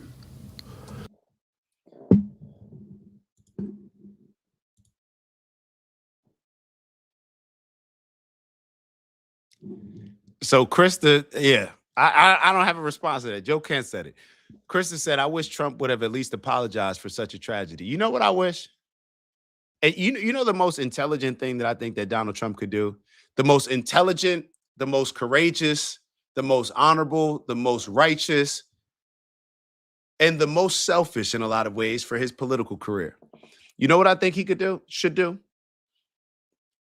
Get on TV and say, I apologize. I messed up, took a risk with this war that has not panned out the way that I wanted it to. I did not do it for the benefit of the American people.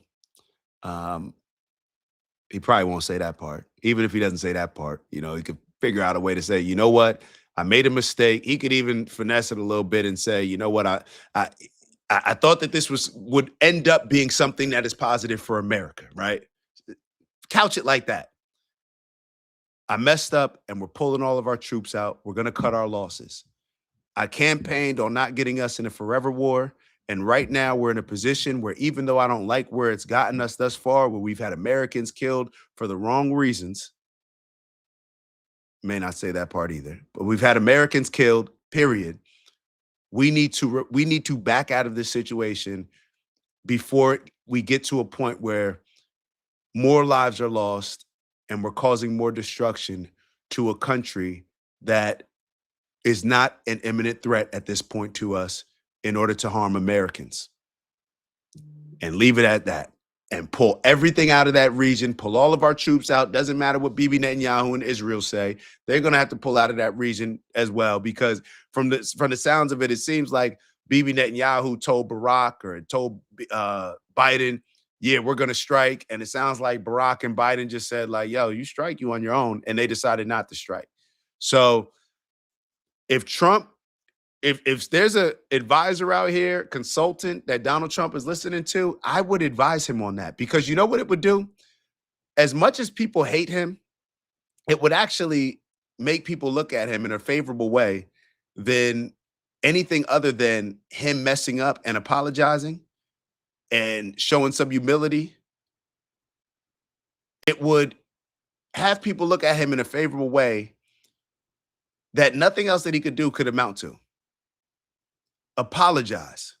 I remember in the interview that the foreign minister did with Iran, I was listening to him and he said in their culture, apologizing is seen as a very honorable thing. It's a very honorable thing that they hold in high regards, people apologizing. Apologize sincerely to people, pull your troops out, and figure out a way to move forward that at least shows a little bit of dignity to the Iranian people. Maybe release some of these sanctions that you put on them to cause all this chaos, to cause these uprisings and these protests, because you put such sanctions on them to where now you're destroying their economy and you're creating division between their leadership and their people. Take those sanctions away and actually try to help them as much as you can. Try to truly, if you care about the Iranian people, try to help them. That's what I would do if I was Donald Trump right now. And I think that even from a political standpoint, it would be most favorable for him. Because right now, the path that he's going down, Donald Trump he's on that Mount Rushmore of the worst presidents that we've ever had right now. I don't know how it will end, but that to me is the path that he's going down. I can't see it any other way. I got to call it as it is. And it doesn't give me any pleasure to say this because I have to admit, once again, I voted for the guy. Doesn't give me any pleasure to say that, but that is what it is. It's just the situation. We have to be honest with this. That's what I would do if I was Donald Trump. Now, Donald Trump, obviously his personality doesn't seem like he would ever even consider doing something like that. It seems like if you're a consultant of his and you even suggested something like that, you'd probably be fired.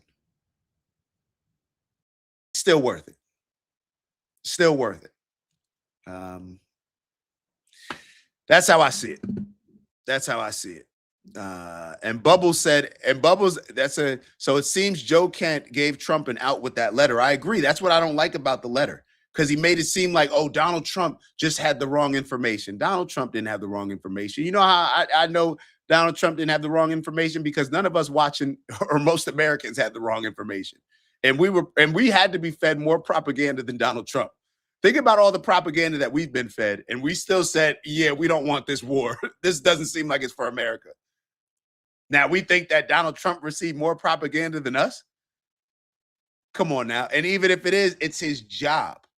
Because at best, your letter is calling Donald Trump incompetent. And perhaps you believe, if you're Joe Kent, you believe that that's better than insulting him and calling him a traitor. So that's the situation that we're in. That is the situation that we're in. We are going to get into our box breathing. We're already a few minutes behind. Let me see if I can pull it up. Hold up. What's going on here? What's going on here? Why can't I find it? All right. Big bro Steve gave us this 4-7-8 breathing technique. Of course. Why is it not letting me pull up this? Hold on. Let me try to Google it. It's not showing up. Let me go on YouTube. This is the most important part of our show, so do not leave. And if you do leave, make sure that you like on your way out. Show us some love on the way out. But this is important. It's important for us to do these breathing exercises, to embrace meditation, embrace being still, to embrace thinking. A lot of times we're just consuming information rather than using our own brain to formulate our own thoughts, right? We're always getting led by some agenda here or there. And that's kind of the takeaway with a lot of the things that we discuss with this show. So I think it's important for us to be still, to have our own conversation, whether it's with God, whether it's with your own thoughts, whether it's just processing certain things. I think it's beneficial for us. So for this 4-7-8 breathing technique, it's a 4-second inhale in which we focus on being intentional with the inhale in positive, uplifting energy, empowering energy, right? Limitless energy. Then we're going to hold for 7 seconds, and then we're going to do an 8-second exhale, releasing all the negative, limiting energy. All right. Anything that prevents us, any thoughts, considerations that prevent us from becoming the people that we know that we can be and that we need to be, and from maximizing our potential, right? That's the most godly thing we can do, in my opinion, maximizing our potential. So I'm going to close my eyes. You do what's best for you. Hold on.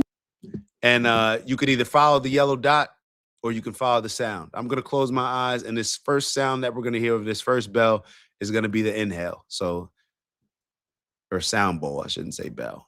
So let's begin.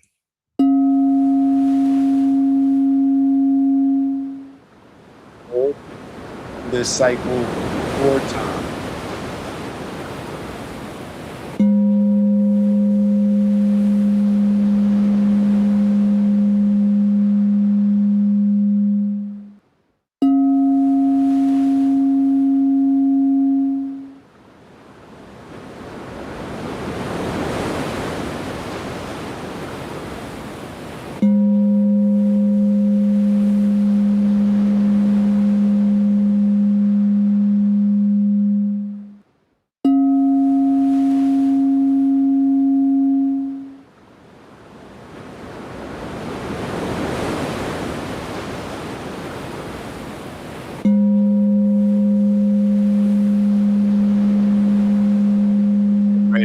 last cycle. Be very intentional with this inhale. Inhaling positive energy.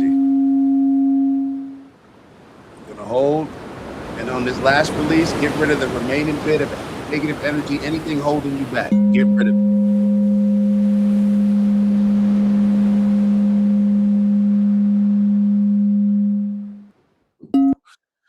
All right.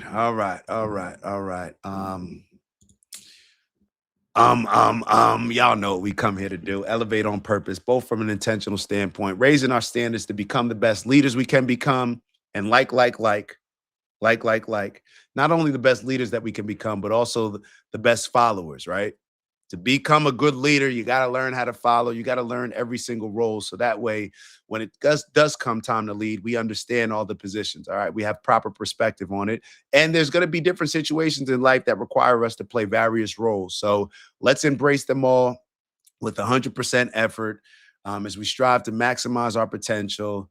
Y'all know we believe in strength and honor, onward and upward movement.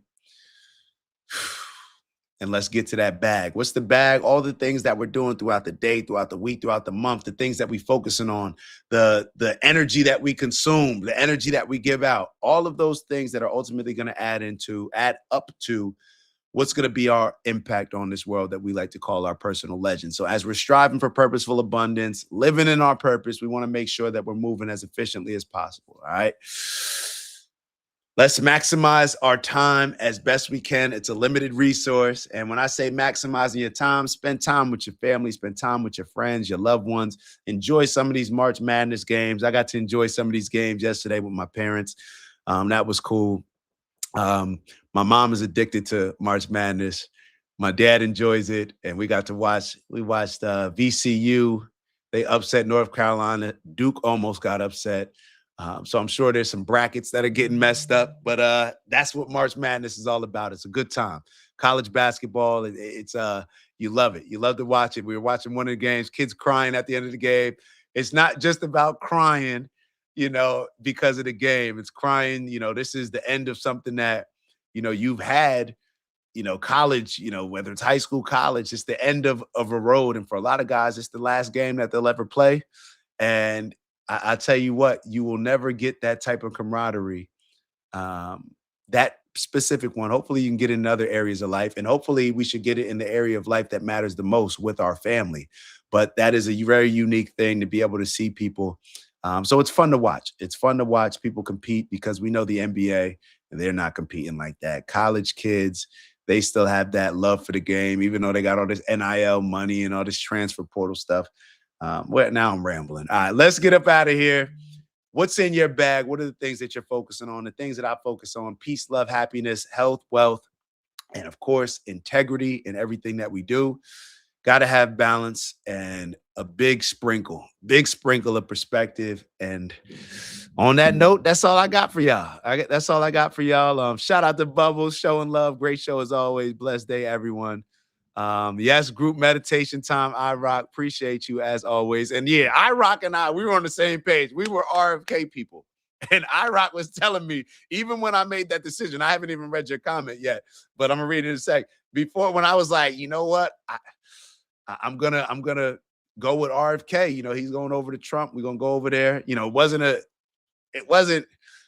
an immediate thing. Maybe in my mind, I kind of feared that was going to be the thing that I did, but we made the decision. Well, I made the decision. Yeah. So what did iRock wrote? RFK was my guy, and though he asked us to jump in with Trump, I just couldn't do it. You're a smart person. I was just hoping RFK wasn't wrong, but like most people, found out it was a mistake. Yeah, Trump is leading us down a bad path that I hope we can course correct as best as possible. I really do. Big Bro Steve wrote, everyone have a great weekend. You are all loved and appreciated. Yes.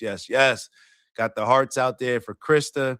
From Krista, Big Bro Finn wrote, life teaches us no one is ever complete. We move through it with lessons, doubts, and unfinished parts. Growth bridges who we are and who we hope to be. So keep moving forward always. Of course, Big Bro Steve giving us the game. Treat others as you would like to be treated. Let's lead ourselves and our families with love, discernment, and courage. Refuse to be manipulated by the negativity. Let's stand on that. Let's refuse. Let's all take the pledge to refuse to be manipulated by negativity. And of course, we don't end the show without the fire emoji. So big bro, everybody, appreciate y'all. Love y'all. Y'all have an amazing weekend.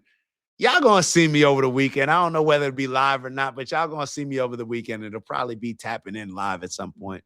But we'll figure it out. We'll figure it out. And with that, if I don't see y'all over the weekend, or if y'all don't see me, then hopefully I'll see y'all Monday. And Monday, we're doing something different because Monday we're traveling. So Monday will probably be a night show, but this is what I'll do. Sunday evening by around 8, 9-ish, maybe even before that, I'll put up a post of exactly what time Monday will be, because Monday, I believe we're traveling Monday first thing.